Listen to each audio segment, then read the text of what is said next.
We are going to see the heart of Atom ID technology, the data blocks. Under a cover layer placed on top of a car or support, forming part of a second layer, lie the tiny structures we call data blocks. They are arrangement of pigmented particles, spatially placed according to previous designs. When forming particles are exposed to predetermined frequencies, they react selectively, coupling and emitting typical energy responses according to each emission waveform. When a mixed and multiform set of energy reach the data block, the forming particles adopt a multiform behavior, turning the block into an ondulatory system. Then, a fitted screen, namely a transceiver, captures the outgoing energy at different time intervals and space areas.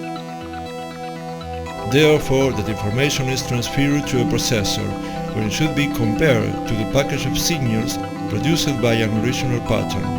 If each particle's behavior matches, then the entire data block will be accepted as genuine. However, if a single particle will be removed from the block or damaged in a cloning attempt, the entire block and the whole car will be rejected.